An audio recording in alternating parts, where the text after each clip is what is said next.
Grover Beach Police. Yes, this is Officer Cook calling from California Men's Colony. Just calling to let you know that there's going to be two officers conducting a welfare check at South 9th Street. A Tina Valentini era enfermeira na prisão de Grover Beach, na Califórnia. No dia 25 de outubro de 2018, ela não apareceu para trabalhar. For a check on a registered nurse that never showed up for work this morning. Oh. So you get here, she's not answering the door. What's her name? Athena Valentini. Yeah. So the door's unlocked then? I didn't make entry. I just checked the doorknob, and it is unlocked. I don't know about the deadbolt. Then partner here saw some red type of substance on the blinds. So I don't know if that'd be enough for you. You guys are scared.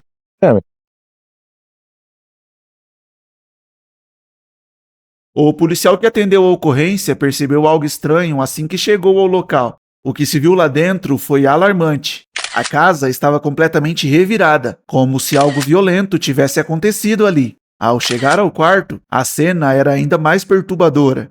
A Tina estava caída no chão, com uma grande quantidade de sangue ao redor. No seu corpo, encontraram diversos ferimentos causados por facadas, o que indicava que se tratava de um homicídio. Quando os investigadores chegaram à casa, a primeira providência foi conversar com a vizinha de Tina. Eles queriam descobrir quando foi a última vez que ela havia visto a enfermeira. A conversa trouxe a primeira pista do caso. A Tina tinha um cachorro, mas ele não estava em casa. Além disso, a vizinha revelou algo muito importante. O animal era extremamente apegado à Tina e não costumava se aproximar de estranhos. Ela contou também aos investigadores que, recentemente, a Tina havia tido desentendimentos com alguns moradores de rua que circulavam pela região.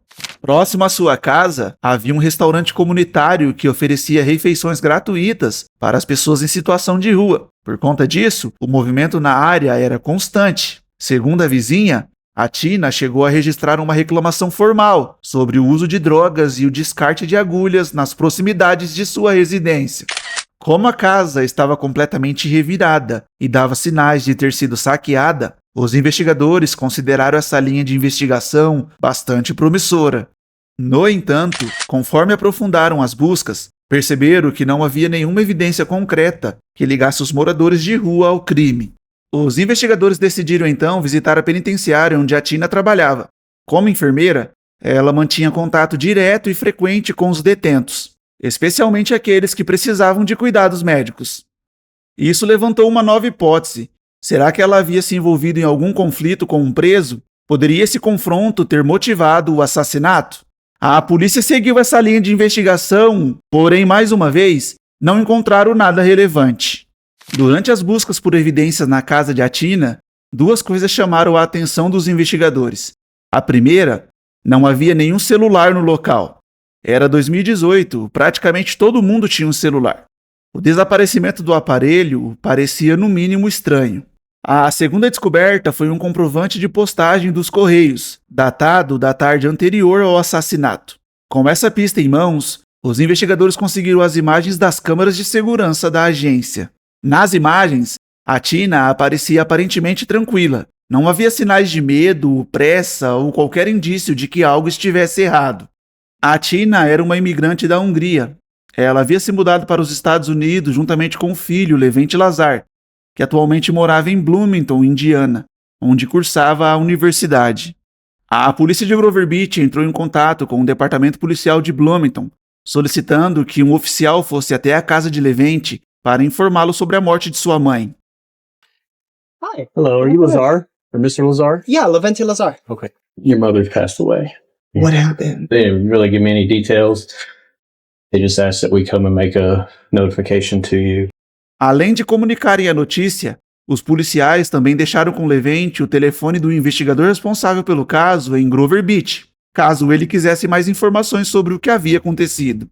Pouco tempo depois, Levente entrou em contato com o investigador. Eles tiveram uma conversa rápida. Durante o telefonema, o investigador perguntou quando havia sido a última vez que ele tinha visto a sua mãe. Levente respondeu que já fazia muito tempo. Bloomington ficava muito longe da Califórnia e ele estava sempre ocupado com os estudos. De volta a Grover Beach, a polícia conseguiu imagens de uma câmera de segurança instalada em um prédio vizinho à casa de Tina. Ao analisarem as gravações, perceberam que na semana que antecedeu o assassinato, a Tina levava uma vida absolutamente normal.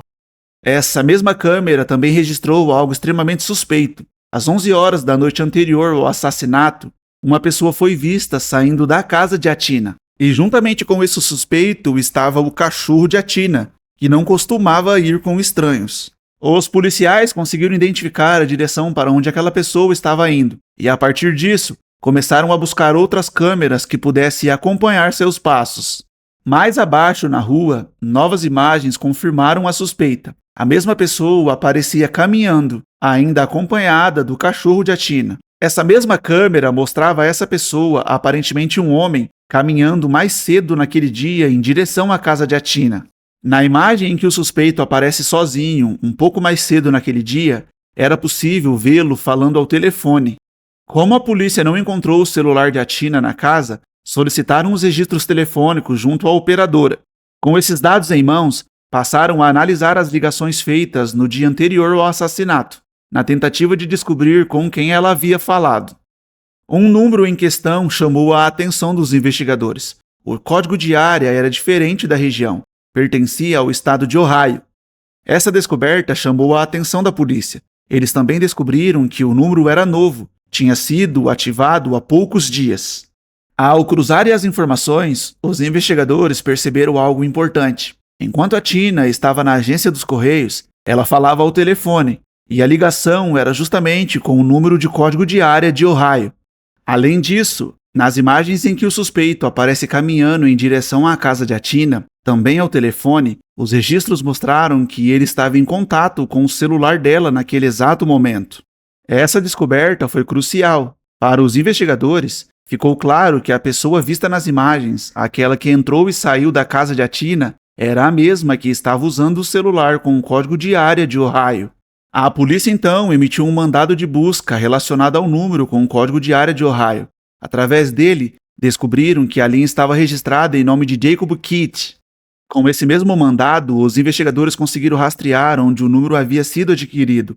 Ele havia sido comprado em uma loja da Best Buy, localizada a apenas 800 metros da casa de Levente Lazar, o filho de Atina.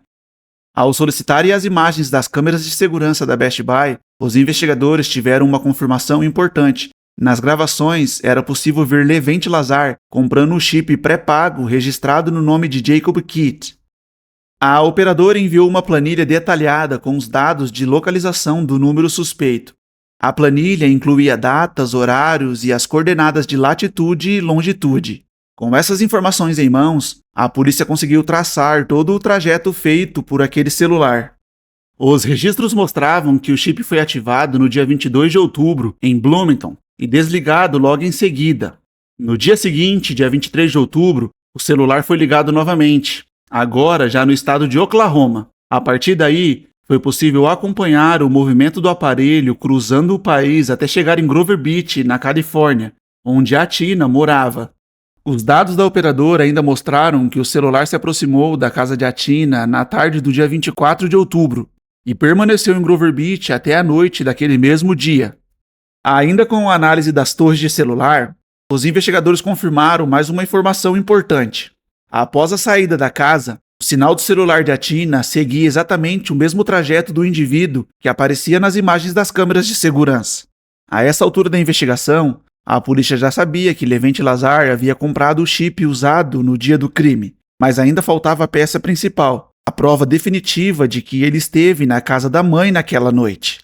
Enquanto buscavam essa confirmação, os investigadores passaram a investigar mais a fundo a vida de Levente. Descobriram que ele fazia mestrado, trabalhava com o mercado de ações e levava uma rotina intensa e ocupada. A Tina havia imigrado da Hungria para os Estados Unidos com um único objetivo: dar ao filho a chance de ter a vida que ela nunca teve.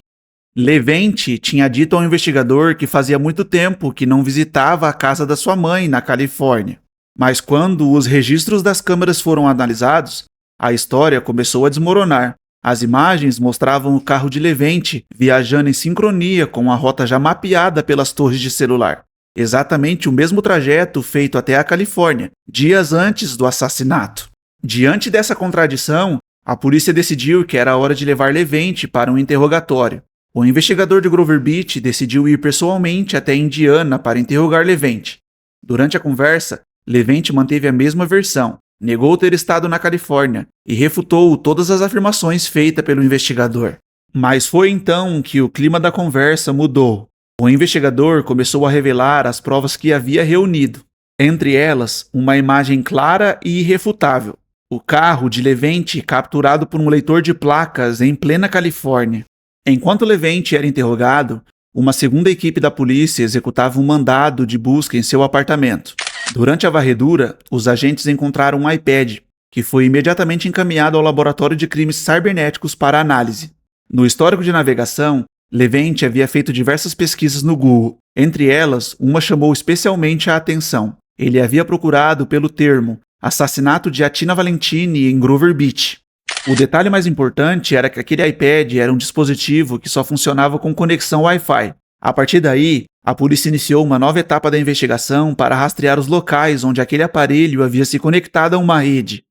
Durante a análise técnica, os investigadores descobriram um dado crucial. No dia 25 de outubro, o iPad de Levente se conectou à rede Wi-Fi de um McDonald's na cidade de Winslow, no Arizona. O dispositivo permaneceu conectado entre as 11 e 11h10 da manhã. E foi exatamente nesse intervalo de tempo que ele pesquisou no Google o termo assassinato de Atina Valentini em Grover Beach. O que tornou essa informação ainda mais chocante foi o fato de que a Tina só foi encontrada morta às 11h48 daquela manhã, pelo primeiro policial que chegou à sua casa.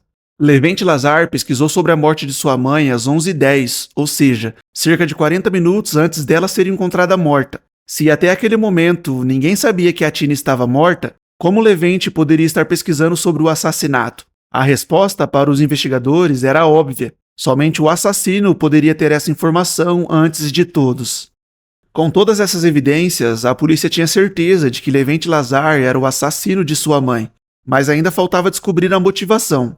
Ainda no histórico de pesquisa do Google, a polícia descobriu que Levente havia pesquisado quanto tempo demora para receber uma herança. A investigação revelou ainda que Levente havia perdido uma grande quantia de dinheiro no mercado de ações e, como se não bastasse, acumulava uma dívida enorme com a Receita Federal. Levente Lazar foi condenado à prisão perpétua sem qualquer possibilidade de liberdade condicional. No fim, tudo ficou explicado. O cachorro de Atina não latiu naquela noite e, surpreendentemente, chegou a acompanhar o suspeito porque ele conhecia o assassino de sua dona. O cachorro de Atina nunca foi encontrado.